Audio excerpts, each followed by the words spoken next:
It's Saturday, April 8th. My name is Rich, and this is your 5-minute fix. All right, Kanye West, Donda Academy only serves sushi to students. A new lawsuit against the school claims. Woo, that is wild. I don't know if any of you guys remember about Donda Academy, Kanye's Christian school, allegedly. So I can't remember exactly what year or what have you it was founded, whenever he started it, but these are some wild accusations. Last year, it was reported that Kanye West Donda Academy was shut down and then unexpectedly reopened shortly after. Now, TMZ reports that the school is allegedly being sued by 2 former teachers. TMZ obtained a lawsuit by 2 female teachers, the only black teachers working there, who were fired for calling out education, health, and safety violations. They claim their termination was due to retaliation and racial discrimination. Now, you know what? No, that seems like it could be legit. Who knows? Especially when people are calling out a situation where the majority of people aren't saying anything. A situation like this, I feel like it's easy for people to attempt to sweep it under the rug. Obviously, in this case, a lawsuit has been filed and they ain't having any of that. For starters, the only food being fed to students is apparently sushi, which has been eaten off the floor without any tables or chairs. Students are not permitted to bring any outside food or drink aside from water. West is allegedly spending $10,000 a week on sushi. There's also not permitted any utensils. Also, no classes can take place on the 2nd floor because West is afraid of stairs. That is odd. I'd never heard that before.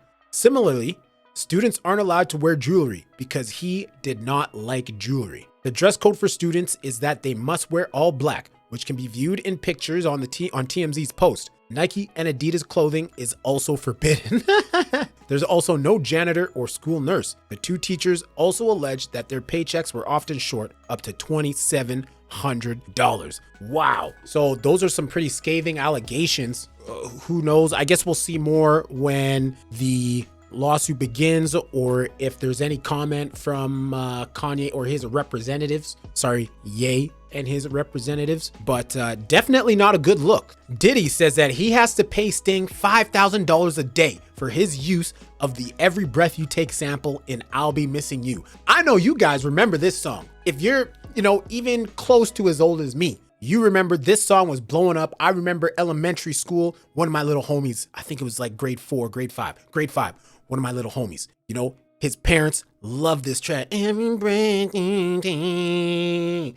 Loved it. It was all over the radio, always playing. If you haven't heard this song, you should. Every little play of its magic for the former Police frontman, but not for guitarist Andy Summers. Diddy has seemingly confirmed that he has to pay Sting $5,000 a day for his use of the Every Breath You Take sample in I'll Be Missing You, his 1997 hit as Puff Daddy with Faith Evans.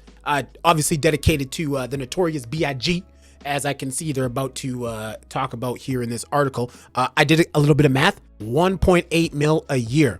And so far, for 25 years, which I believe is how long he's been paying this, he's paid him $45 million, if this is true. The song was created in tribute to Diddy's great friend, the Notorious B.I.G., who had recently been murdered and went on to become one of the best-selling singles of all time. However, when it was released, Diddy hadn't sought Sting's permission to use the sample, and the matter had to be settled after the fact. The result was that Sting was awarded 100% of the song's royalties. Oh my goodness.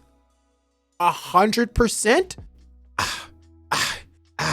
It's a sample, bro. It's a sample. Don't get me wrong.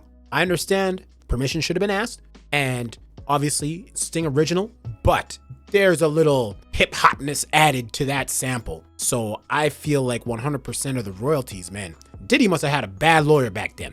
In a 2018 interview with The Breakfast Club, Sting was asked about the matter and confirmed that because of his use of the sample and presumably the fact that I'll Be Missing You's chorus also interpolates Every Breath You Take's melody, Diddy has to pay him $2,000 a day for the rest of his life. However, a clip of this interview has recently resurfaced, and Diddy has now issued a correction on Twitter. Nope, $5K a day, he said. Love to my brother Sting.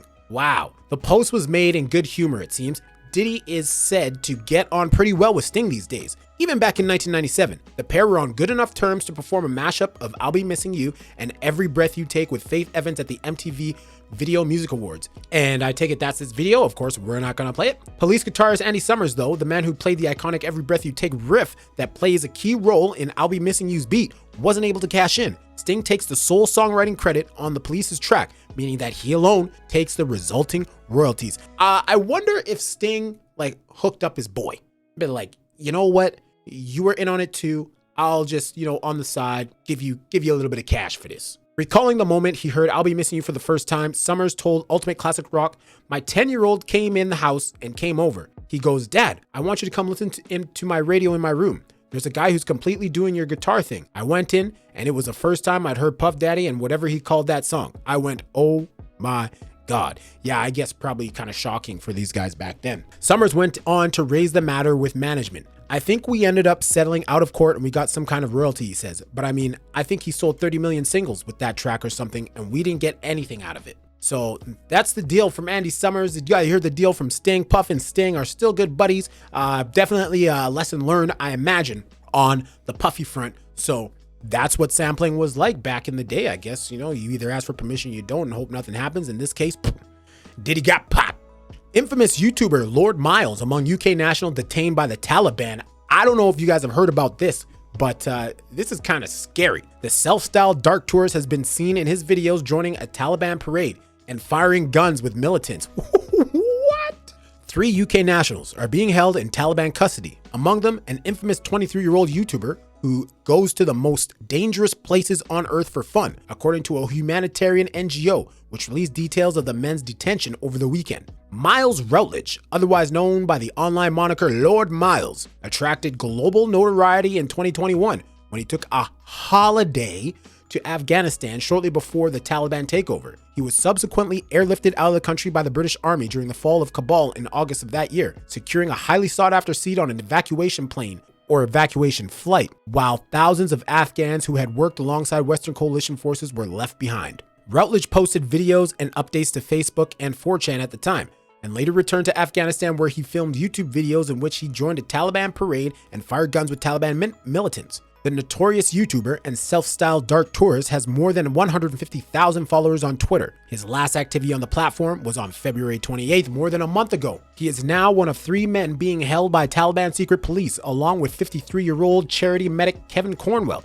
and another unidentified UK national who manages a hotel in Kabul, according to Sky News. Both Cornwell and the unnamed hotelier, I've never heard that term before, hotelier, were arrested in a raid by officers from the Taliban's General Directorate of Intelligence, GDI, on January 11th, after Taliban agents accused Cornwall of having an illegal firearm in a safe in his room at the Daria Village Hotel. Wow, what an allegation. I didn't know the Taliban considered any weapons illegal. Which goes to show what I know. The reasons for Routledge's arrest are as yet unclear. A senior European diplomatic source told The Telegraph that he was arrested on March 2nd, along with 2 Polish nationals, and is being held for questioning. Scott Richards, a negotiator who works for British humanitarian NGO, the Presidium Network, and is supporting the families of Cornwell and the hotel manager, told Sky News that while there has been no meaningful contact with the men, he believes they're safe. Quote, "We do believe they're in good health and being well treated," Richard said. "We have no reason to believe they've been subject to any sort of negative treatment, such as torture, and are told that they are as good as can be expected in such circumstances." A spokesperson for Britain's Foreign Commonwealth and Development Office, FCDO, told Reuters, "We are working hard to secure consular contact with British nationals detained in Afghanistan, and we are supporting families." Well. Definitely a scary situation to be in. Obviously, if you're trying to get that kind of content, that's definitely the risk that you put yourself at in doing so. So, hopefully they all make it out okay. Hopefully they can resolve this issue, pay a fine or whatever, and everybody can go home, see their families, and learn from this lesson. All right, this next one's a weird one. We're going to play this video.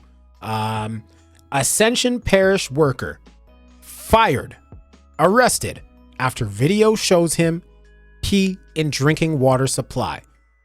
Now, this is You gotta know this guy. Okay, obviously. Oh, look at him. Look at him. He tries to point the camera up so he can't be seen. This is wild. And he just walks up behind something.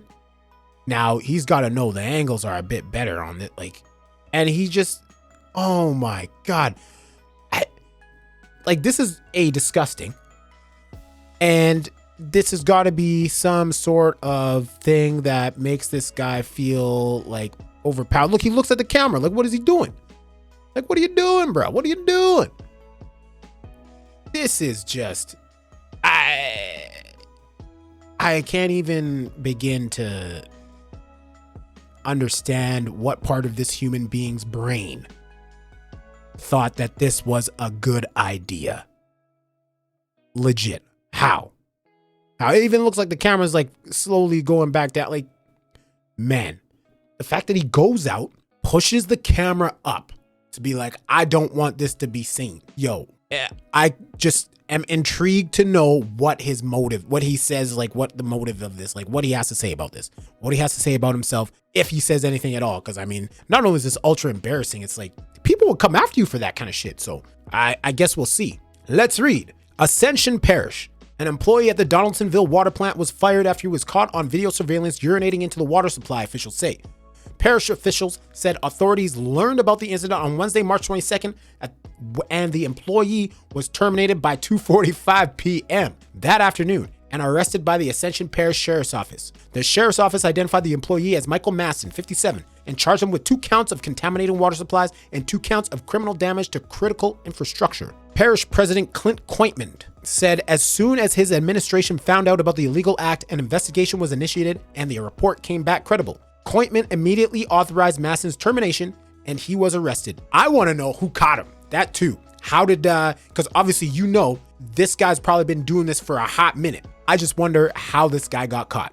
The incident did not put the public in danger, Coitman said. In a news release, he emphasized that all water samples taken to date are in good standing and meet all safe water drinking requirements. Yeah, just a little bit of pee in there, that's it. As parish president, I am extremely disappointed and I find this conduct disgusting and unacceptable. This type of behavior will never be tolerated in parish government. Since the beginning of this administration, we have held our parish employees accountable and this is no exception. I demand accountability on behalf of the public, Coitman said. The parish is also reported the illegal act to the district attorney's office and federal and state authorities, which means the incident is now in their jurisdiction as an ongoing investigation. So there you have it. What do you think? What do you think's going on in that guy's head? Literally, I just want to know why. That's it. I just want to know why, because that is some wild ass shit. Guys, thank you for watching. Don't forget to hit like and subscribe. I appreciate everything, all the views, all that good stuff. Thank you for the pronunciation corrections as well. All of it. I love it. I love the engagement. Let's get some more of it going. My name's Rich, and this has been your 5-Minute Fix.